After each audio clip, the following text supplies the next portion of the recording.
This coming Sunday is celebrated as the fourth Sunday in the Advent season. 510 years ago, on the fourth Sunday of Advent, 1511, a sermon was preached in Santo Domingo, which affected the course of the history of the New World. Members of the Roman Catholic Order of Preachers, founded in 1216 by St. Dominic Guzman, they are called Dominicans, first arrived in the New World in September 1510. Their mission in La Nueva Isabela, a city in the New World, which is now called Santo Domingo, after St. Dominic, was to pastorally care for the Spanish colonists and to evangelize the native people, the Tainos. Queen Isabella was quite clear that her newly discovered Amerindian subjects were free and should not be enslaved. In the year 1500, she demanded that all the Tainos taken to Spain to be sold as slaves be freed, returned, repatriated, and compensated, and it was done. The survivors of the Tainos who Columbus had taken or sent to Spain in 1493, 1496, 1498, and 1499 were in fact repatriated back to Santo Domingo in the year 1500 on the ships of outgoing Governor Bobadilla. On the 16th of September 1501, Queen Isabella issued instructions to the new governor, Nicolas de Ovando, that like her other subjects in Spain, Tainos were liable to pay tribute. Today we would say taxes. And if that meant that they needed to work in order to pay them, then so be it. Thus, free Amerindians became available for labor in the new Spanish colonies in America. Very soon, the Dominicans became aware of the abuses committed against the Tainos by their Catholic congregation. Both the private sector and government officials in Hispaniola, greedy for gold and wealth, ignored Isabella's written instructions, and Tainos were enslaved and forced to work under pain of cruel torture in the mines, farms, and haciendas of the Spanish colonists under the encomienda system. The Dominican community dedicated countless hours studying the problem in depth, and they decided to make a public denouncement of the atrocities. The text of their statement was signed by each of the members of the community, and one of their number, Fray Antonio de Montesinos, a renowned preacher in Castile, was delegated to preach it at the High Mass on the fourth Sunday of Advent, December 21, 1511, in front of, quote, the best people in the colony, unquote. Bartolome de las Casas, at the time a hacendado and encomendero, incorporated an extract in his Historia de las Indias, Book 3, Chapter 4, and this is what he wrote. Sunday arrived, and at the time for preaching, Father Antonio de Montesinos got up in the pulpit and took as the theme for the sermon, which was written and signed by all the other brothers, "I am the voice crying in the wilderness." He said, "I am the voice of Christ crying in the wilderness of this island. All of you are in mortal sin, and if you live, and in sin you will live and die for the cruelty with which you treat these innocent people." End of quote.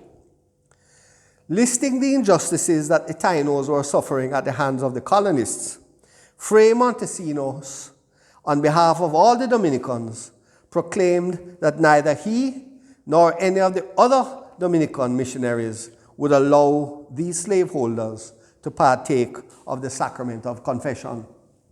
In other words, they would all die in their sins and go to hell. Strong words. Bartolome de las Casas, who at the time was a priest but not a Dominican, was among those denied confession for this reason.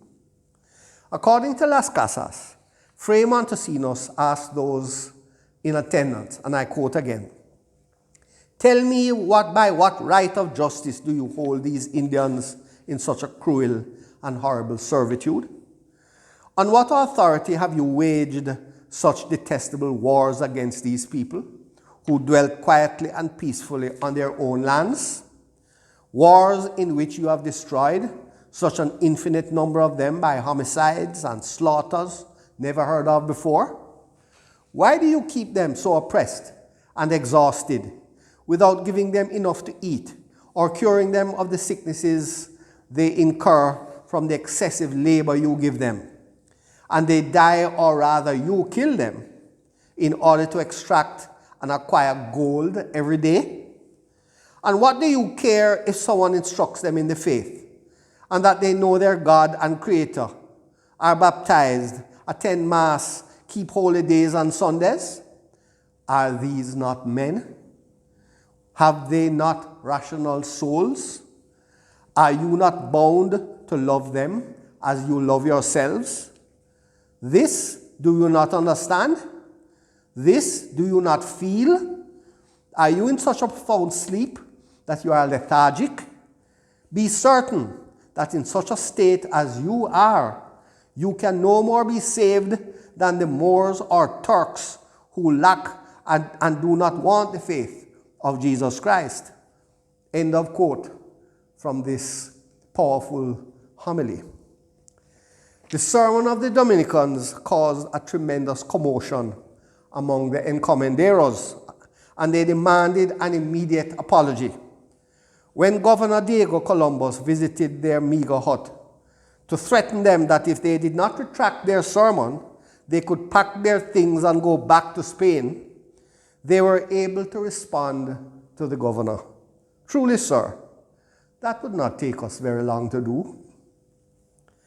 King Ferdinand had a sensitive conscience, and he commissioned a group of theologians and academics to examine the issue. Like the politicians of today, he was torn. Should he do the right thing, or should he please the rapacious private sector and the corrupt public sector? On the 27th of December, 1512, King Ferdinand promulgated, quote, "the laws of Burgos," end of quote, intended to protect the indigenous people, but these only confirmed the system of encomienda already in use. It was a victim for the oppressors. It was a victory for the oppressors. The sermon of Fray Montesinos, OP, has reverberated throughout the last 510 years. Bartolomé de las Casas afterwards had a conversion of heart and became a Dominican and a bishop, and argued for the human rights of the Amerindian people of the Americas. He is considered an early advocate for universal human rights, and is also often cited as a predecessor of the liberation theology movement. His cause for sainthood is progressing. His Dominican colleagues at the University of Salamanca in Spain, especially Fray Francisco de Vitoria, OP, who supported his arguments, are considered to have made the most important contribution to the development of modern international law. Brothers and sisters, it is important to speak out against injustice, even when facing powerful opposition in the public and private sectors.